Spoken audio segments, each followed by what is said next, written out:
Hara dihlathe tse nang le jwang bo bolelele tsa Afrika Borwa, ne ho dula tshukuru e itshepang e bitswang Jabari.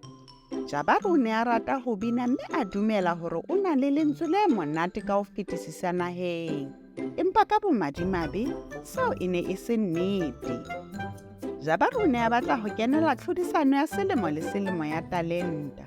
Ka hona o ile a botsa metswalle ya hae e haufi hore na e ne e rata lentswe la hae.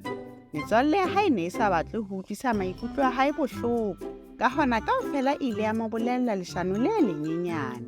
E re a le rata, kaofela ile ya tjho jwalo. Leila e ne le yena fela ya ileng a bolella Jabari nnete. Ha o bine ha monate, o ile ha rialo Leila. O bua nnete. O sehloho, o ile ha rialo Jabari. O ile a halefa haholo mme a tsamaya. Jabari o ile a etsa qeto ya ho se natse Leila. Letsatsing le hlahlamang, o ile a ema moleng ka dihora tse ngata le diphoofolo tse ding tse neng di batla ho kena tlhodisanong ya talenta. Ka letsatsi la tlhodisano, Jabari o ile a kena sethaleng mme a qala ho bina. Bohle ba ile ba tena ke ho bina ha hae hampe. Ba ile ba qala ho hweletsa boo! Diphoofolo tse ding le tsona di ile tsa petsa Jabari wa batho ka ditholwana. Ho bohloko hakakang. Jabari o ile a ikutlwa a tlontlolohile haholo. O ile a matha ka potlako ka moo a ka kgonang. Leila o ile a bona se etsahalang a le hole, mme o ile a mo latela. O ne o nepile Leila, o ile ha rialo Jabari. Ke bina hampe haholo. Ha ho phoso ho se kgone ho etsa ntho e nngwe hantle, o ile ha rialo Leila. Ha hona motho ya kgonang ho etsa dintho tsohle hantle. Sheba nna, ha ke tsebe ho dantsha hantle.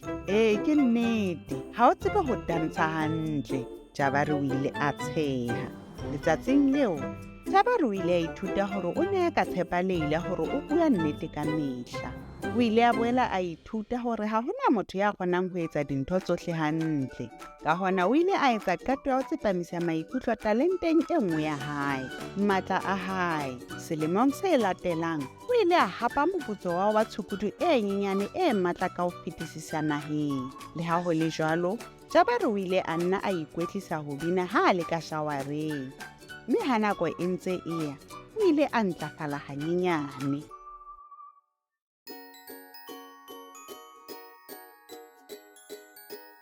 To watch more stories, just visit our YouTube channel. All stories are in the present, past and future tenses, also available in various languages. How great! Also, members of the Abuti Academy get access to workbooks and much more. Visit our website to find out more about all the language learning materials that we have to offer.